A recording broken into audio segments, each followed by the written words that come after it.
You don't know me, but I know your husband's darkest secret. The message appeared on my phone like a sinister prophecy, burning itself into my mind. The auditorium around me was alive, buzzing with applause, laughter, and tears of pride. As my daughter stepped across the stage to receive her diploma, I should have been smiling. I should have been celebrating, but instead, my hands shook violently as I stared at the cold, unyielding screen. My breath hitched. The room tilted, and suddenly the faces around me, the proud parents, the beaming graduates, faded into a blur, a cruel background to the chaos that exploded inside my chest. Jonathan. My husband of 15 years. The man I had trusted with every secret, every hope, every ounce of my broken heart. He was a stranger. The next message was even worse. Look closely at your husband. He's been living a lie. I swallowed the scream rising in my throat and unlocked the images. There he was. Jonathan, smiling, laughing, holding hands with a woman whose face was foreign and yet felt like a betrayal carved into my very soul. Places I'd never visited. Moments I wasn't part of. Whispered conversations that never included me. 15 years of marriage reduced to a cruel facade. And beneath it all, the secret that had slowly poisoned us, my infertility. The silent accusation that had shadowed every argument, every cold night, every hesitant touch. He blamed me, or so I thought, but the truth was far more devastating. Because while I struggled to give him the one thing he wanted most, he was already living another life, another love. And tonight, under the harsh spotlight of my daughter's achievement, I realized my old life was dead. But from its ashes, something fierce and unstoppable would rise. The moment the messages flickered on my phone, time fractured like shattered glass. The cheers and laughter of the graduation ceremony became distant echoes, drowned by the pounding of my own heart, erratic and chaotic. Every sound warped into a mocking symphony, celebration and devastation entwined in one cruel moment. I couldn't move, couldn't breathe, couldn't think.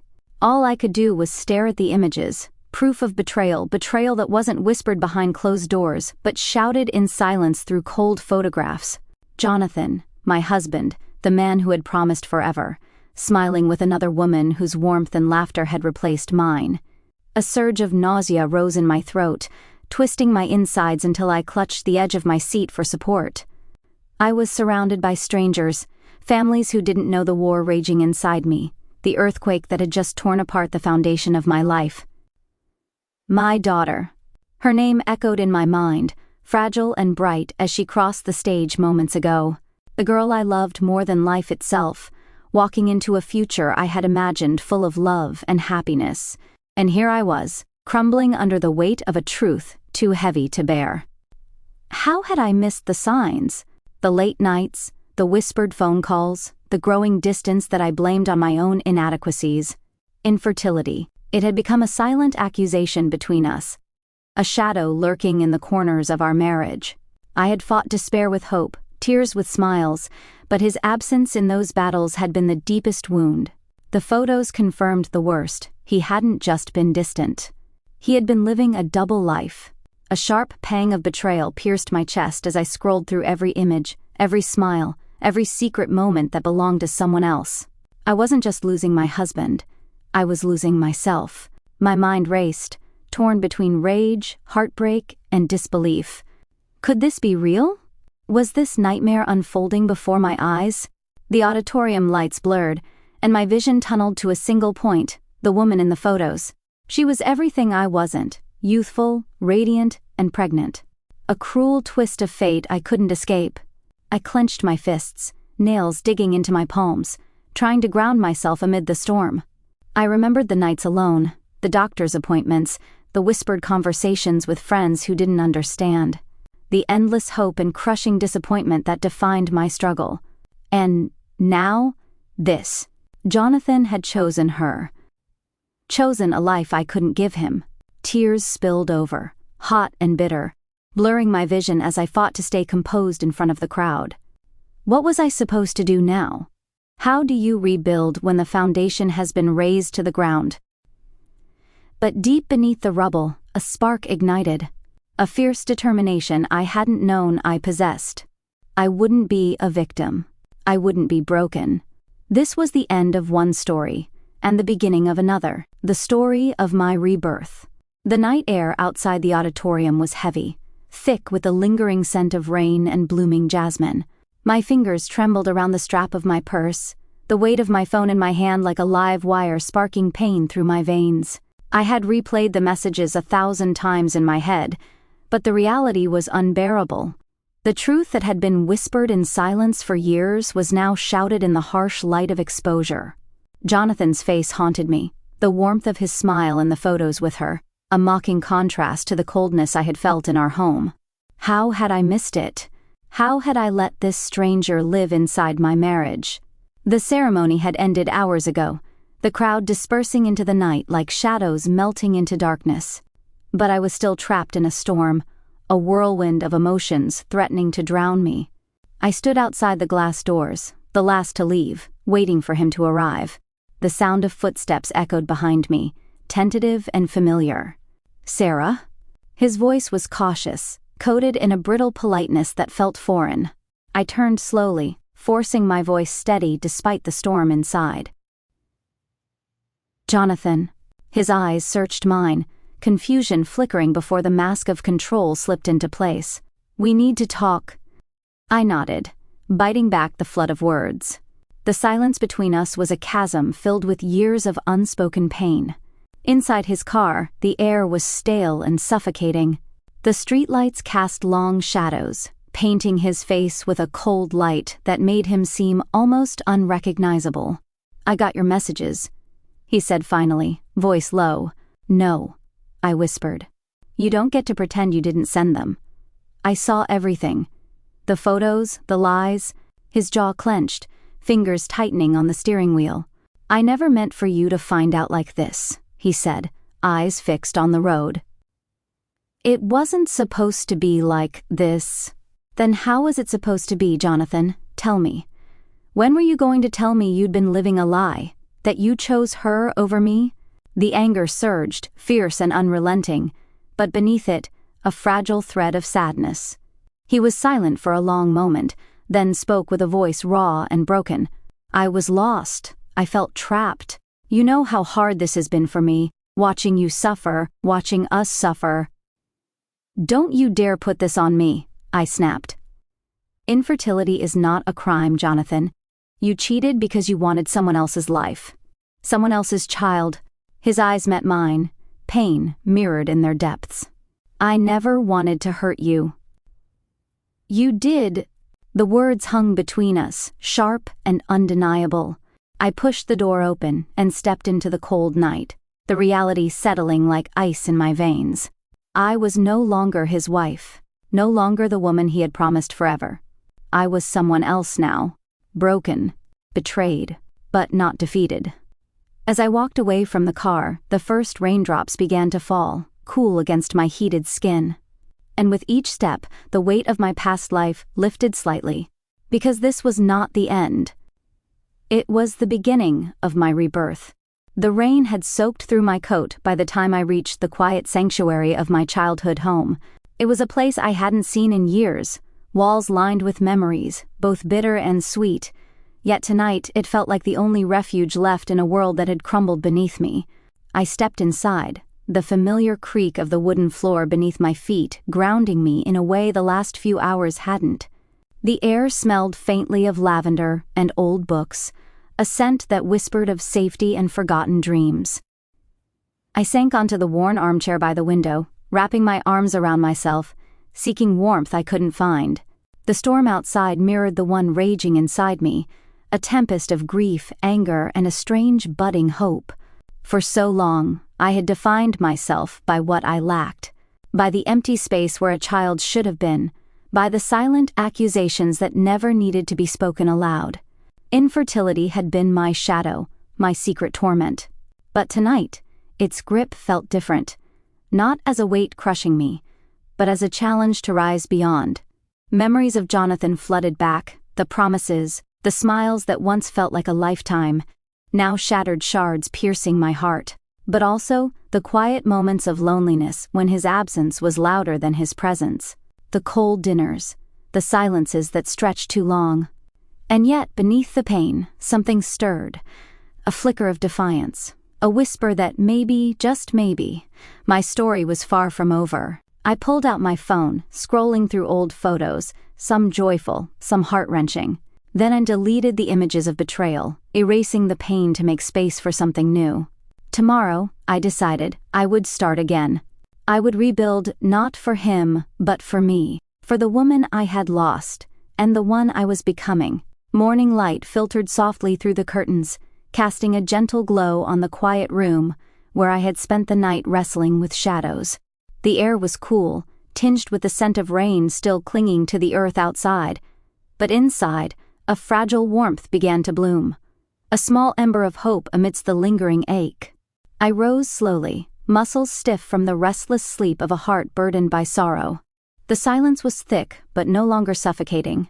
Instead, it felt like a blank canvas, waiting to be filled with new colors, new stories. In the mirror, I saw a woman transformed, not by age or time, but by the cracks through which light now shone. My eyes, once dull with resignation, held a spark. The lines on my face told tales of pain and endurance, but also of resilience. With deliberate care, I dressed in soft, comforting clothes and stepped outside into the world that seemed unchanged yet utterly different through my eyes. The neighborhood stirred quietly, birds chirping, neighbors greeting each other with familiar smiles. The normalcy was almost surreal against the backdrop of my internal upheaval. I walked to the small park nearby, where the early blossoms promised the arrival of spring. Sitting on a weathered bench, I allowed myself to breathe deeply, to feel the sun's gentle warmth on my skin, and to listen to the symphony of life moving around me. It was here, amid the simple beauty of new beginnings, that I made my first vow, to reclaim my happiness, to open my heart to possibilities beyond the pain. The journey would not be easy. The scars of betrayal ran deep, and the shadow of infertility loomed still. But I refused to let them define me. In the days that followed, I reached out to old friends, reconnecting with those who had drifted away in the silence of my suffering.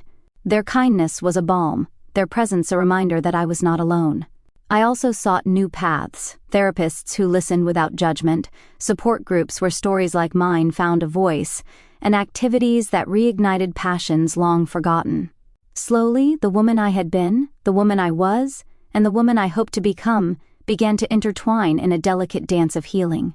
And then, just as the first buds of spring unfurled, so too did a new chapter of my life begin to blossom, unexpected, uncertain but full of promise. The days following my silent vow passed like slow-moving waves, gentle yet persistent, reshaping the contours of my soul. Each morning brought with it a fragile hope, each night a tapestry of dreams both terrifying and exhilarating. The heavy shroud of despair was lifting, replaced by a cautious optimism that dared me to look beyond the wreckage of my past. It was in this fragile moment of awakening that I met him, Daniel. I first saw Daniel on an ordinary afternoon at the local library, a place I had returned to after years of neglect, seeking refuge in the quiet company of books. He was seated at a wooden table near the window, the sunlight illuminating his thoughtful face as he scribbled notes in a worn leather journal.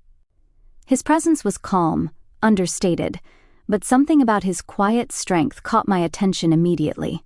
Our eyes met briefly when he glanced up, a soft smile playing on his lips. There was no rush, no sudden spark of fireworks, just a gentle connection, like two lost ships recognizing each other in a vast ocean. We began talking that day, slowly at first. He listened with an intensity that made me feel seen, truly seen, in a way I hadn't experienced in years. His questions were thoughtful, his words measured and kind.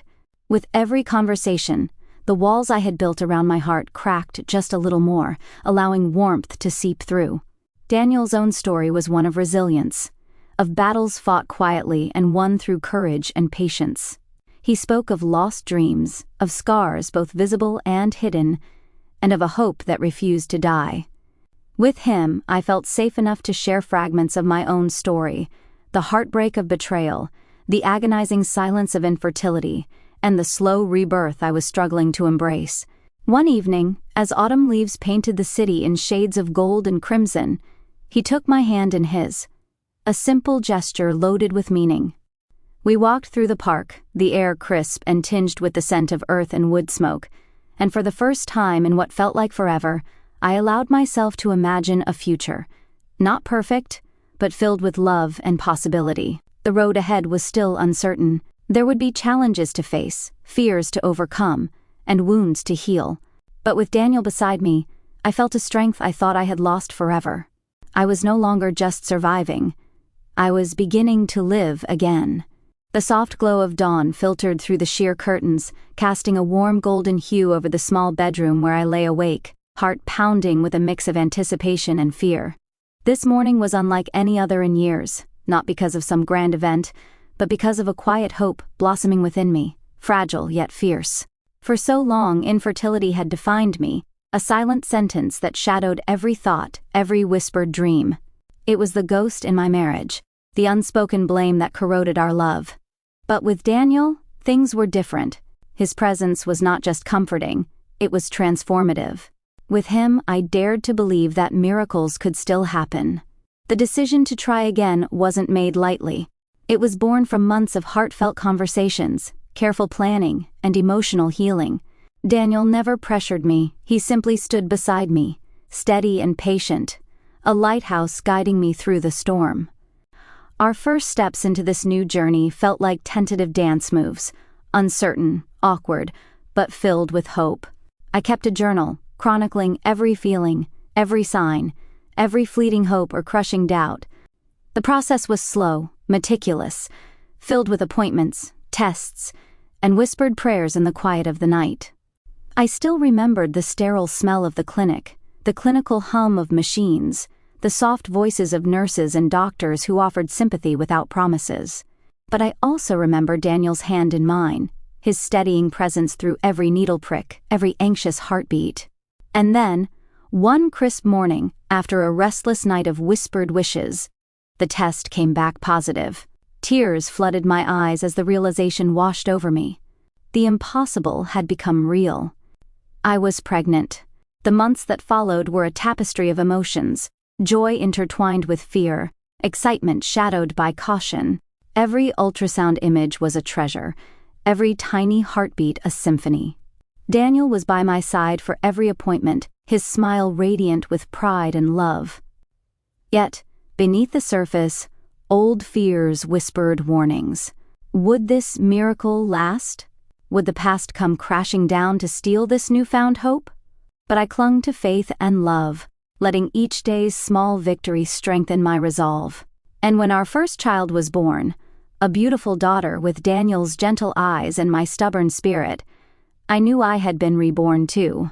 The journey was far from over. There were challenges still ahead. Tears and laughter mingled in the endless days and nights of motherhood.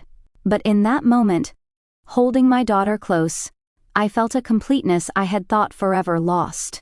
And as the years unfolded, our family grew, 2 more children blessing our lives, each one a testament to love's resilience and the power of new beginnings. Through every sleepless night, every whispered lullaby, and every joyous milestone, I carried the scars of my past not as chains, but as reminders of how far I had come. I was no longer the woman betrayed and broken. I was a mother, a warrior, a woman reborn. The sun was just beginning to rise, painting the sky in soft hues of pink and gold, when I found myself sitting quietly on the porch of our new home. The gentle morning breeze carried the fresh scent of blooming jasmine and dew-kissed grass, a stark contrast to the turmoil that had once consumed my heart. Here, in this peaceful corner of the world, the echoes of my past felt distant but never completely gone. Motherhood had transformed me in ways I could never have imagined. The endless nights of rocking my newborns, the warmth of tiny hands grasping my fingers, the chaotic joy of sibling laughter. It was both exhausting and exhilarating. Each child was a miracle, a living testament to a rebirth I had fought for with every fiber of my being. Yet, even amidst this joy, shadows lingered. The scars of betrayal were etched deep in my soul, And some nights, when the house was silent and darkness stretched endlessly, the old wounds whispered their cruel reminders. I knew healing wasn't a straight path. It twisted and turned, sometimes leading me into dark places where doubt and fear threatened to take hold again. But with Daniel's unwavering support and the love of our children, I found strength I hadn't known I possessed. One afternoon, as I watched my youngest child toddle across the garden, chasing butterflies in the golden light, a letter arrived, marked with familiar handwriting that sent a chill through me before I even opened it. It was from Jonathan. His words were a mix of apology and regret, a fragile attempt to reach out across the chasm of years and pain. He spoke of mistakes, of loss, of a hope for forgiveness I wasn't sure I could grant. I read the letter several times, my emotions a turbulent storm, anger, sadness, pity, and an unexpected flicker of compassion. Forgiveness was not easy. It was not about forgetting or excusing what had happened. It was about freeing myself from the chains of bitterness that threatened to suffocate the happiness I had fought so hard to build. I sat down to write back, not with recrimination, but with honesty and grace, setting boundaries but also acknowledging the shared history that had shaped who I was. As the days turned to weeks, I felt a weight lift. The past would always be a part of me, but it no longer had power to define my future. I was a woman reborn, stronger, wiser, and surrounded by a family that was my true blessing. And as I watched Daniel and our children playing in the fading light of dusk, laughter ringing through the air like a healing balm, I knew this was just the beginning of a life fully lived. The morning light spilled through the kitchen window, casting gentle shadows across the worn wooden table where our family gathered every day. The house hummed with the lively chaos only children can create. Laughter, playful shrieks, the clatter of tiny hands reaching for breakfast.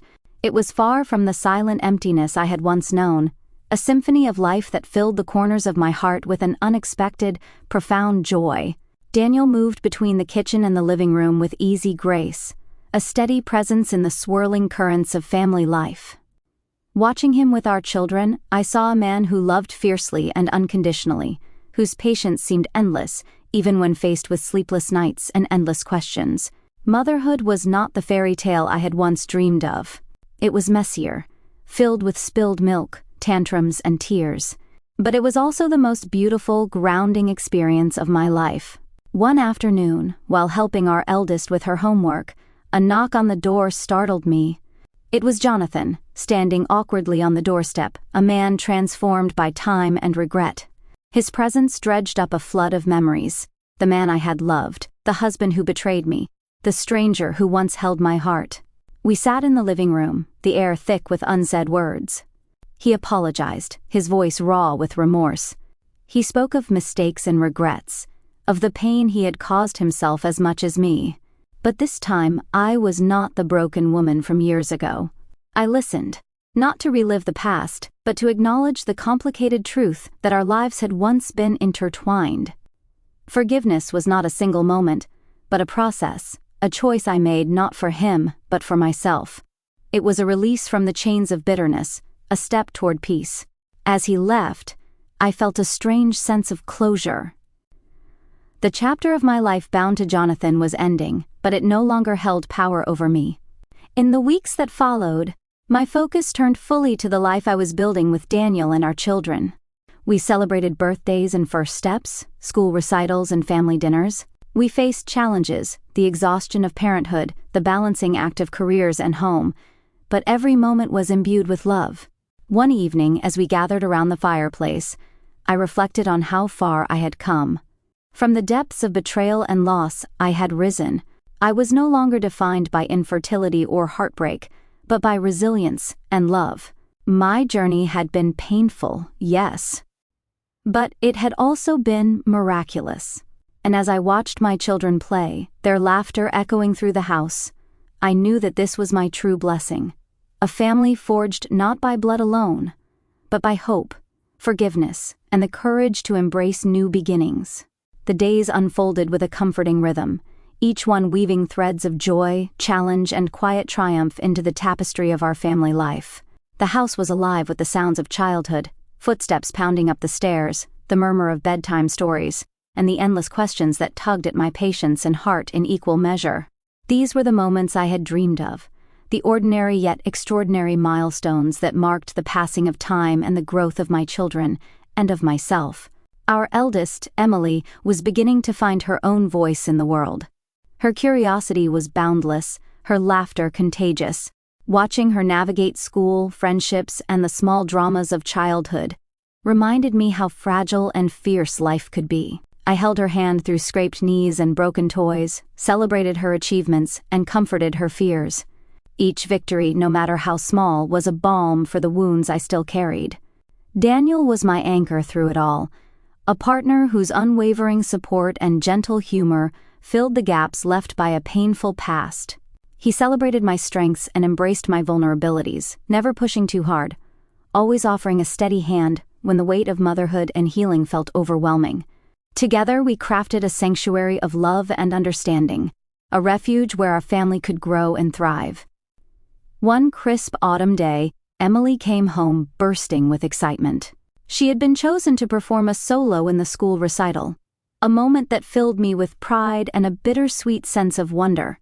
As I watched her practice, her small hands moving with tentative grace over the piano keys, I was reminded of the journey that had brought us here, the battles fought, the tears shed, and the unyielding hope that had carried me through. That evening, after the recital, we gathered around the dinner table, sharing stories and laughter.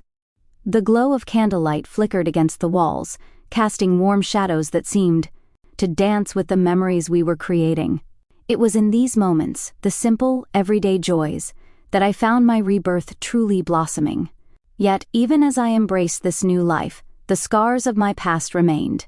There were days when grief seeped into the edges of happiness, when the echo of betrayal threatened to silence the laughter. But I faced these shadows with courage, drawing strength from the family I had fought so hard to build. And as the years passed, our family grew, not just in number but in love, resilience, and unbreakable bonds. Each milestone was a testament to the power of hope, the possibility of healing, and the beauty of new beginnings.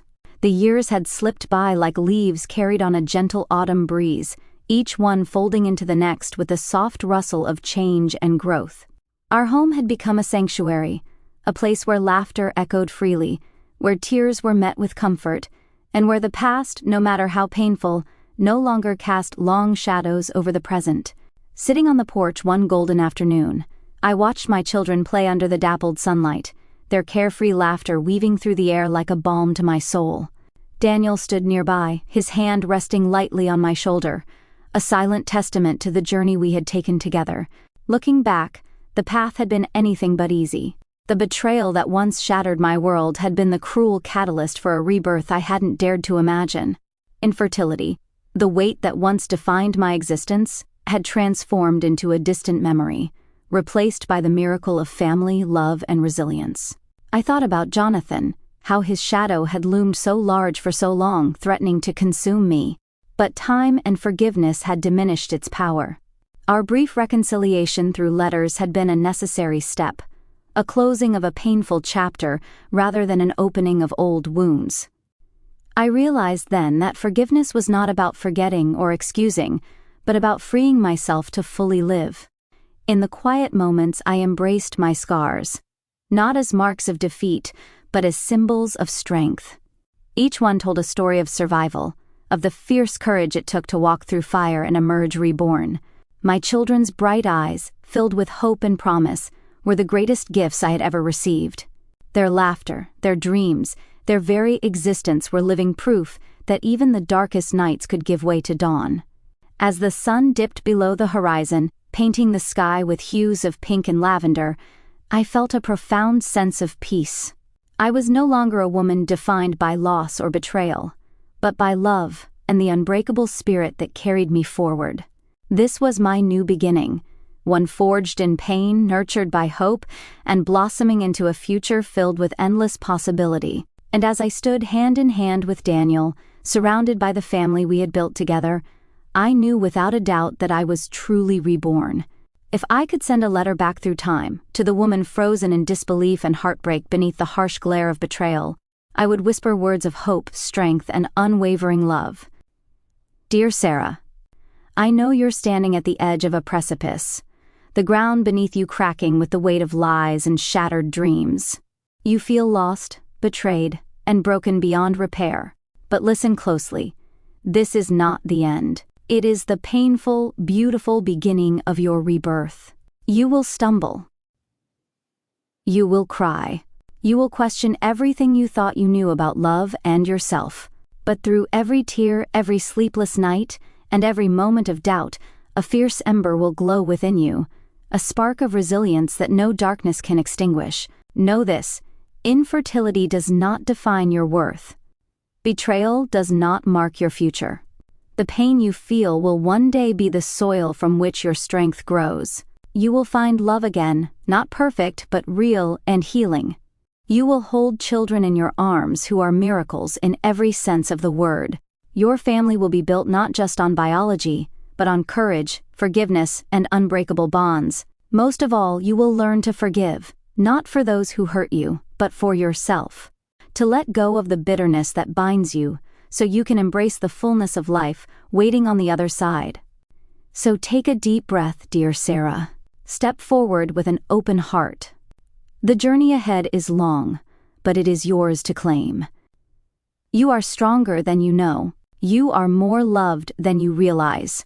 And you are, without a doubt, reborn. With all my love, your future self.